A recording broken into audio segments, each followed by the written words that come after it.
Lockup death.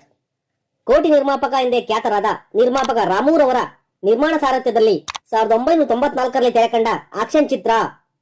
ಇದು ಮೊದಲ ಬಾರಿಗೆ ಕನ್ನಡ ಚಿತ್ರರಂಗದಲ್ಲಿ 1 ಕೋಟಿಗೂ ಅಧಿಕ ಬಜೆಟ್ನಿಂದ ತಯಾರಾದ ಮೊಟ್ಟ ಮೊದಲ ಚಿತ್ರ. ಹಾಗಾಗಿ ಈ ಚಿತ್ರ ಆ ಸಮಯದಲ್ಲಿ ಕನ್ನಡದ ಮೋಸ್ಟ್ ಎಕ್ಸ್ಪೆನ್ಸಿವ್ ಸಿನಿಮಾ ಕೂಡ ಆಗಿದೆ.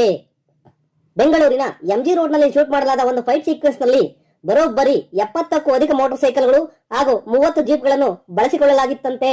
ಆ ಫೈಟ್ ಸೀಕ್ವೆನ್ಸ್ ಅನ್ನು ಚಿತ್ರೀಕರಣ ಮಾಡುತ್ತಿದ್ದ ವೇಳೆ ಅನಾಹುತ ನಡೆದು ಇಬ್ಬರು ಸ್ಟಂಟ್ ಕಲಾವಿದರಿಗೆ ಸೀರಿಯಸ್ ಆಗಿ ಇಂಜುರೀಸ್ ಆಗಿತ್ತಂತೆ. ರೈಟ್ ಕಾಲ್ ಫ್ರಾಕ್ಚರ್ ಆಯ್ತು. ಅಷ್ಟೇ, ಇವ್ರಿಗೆ ರೈಟ್ ಕಾಲ್ ಫ್ರಾಕ್ಚರು, ಅವ್ರಿಗೆ ಮೂಗ್ ಗೇಟು. ಸರ್ ಇಬ್ಬರು ಹಾಸ್ಪಿಟ್ಲ್ ಕರ್ಕೊಂಡೋಗಿತ್ತು. ಜನ ಎಲ್ಲ ನೋಡ್ತಾವ್ರೆ, full next day full news ಆಗೋಯ್ತಲ್ಲ ಇನ್ನು 3 ದಿನ. ಸೊ ಸುಮಾರು ಜನ ಸತ್ತೋದ್ರು ಅಂದ್ಕೊಂಡಿದ್ದಾರೆ. ಈಗಲೂ ಕೆಲವರು ಅಂದ್ಕೊಂಡಿರ್ತಾರೆ. ಈಗ ಕ್ಲಾರಿಫೈ ಮಾಡ್ತಾ ಇದ್ದೀನಿ, ಲಾಕಪ್ ಇನ್ಸಿಡೆಂಟಲ್ಲಿ ಯಾರೂ ಸತ್ತಿಲ್ಲ. ಇಬ್ಬರು ಹುಡುಗರು ಚೆನ್ನಾಗಿದ್ದಾರೆ, ಈಗಲೂ ಚೆನ್ನಾಗಿದ್ದಾರೆ. ನಾವು ಕೂಡ ಈ ಚಿತ್ರ ಬಿಡುಗಡೆ ಸಮಯದಲ್ಲಿ ಶಾಲೆಗೆ ಚಕ್ಕರ್ ಹಾಕಿ ಸ್ನೇಹಿತರ ಜೊತೆ ಈ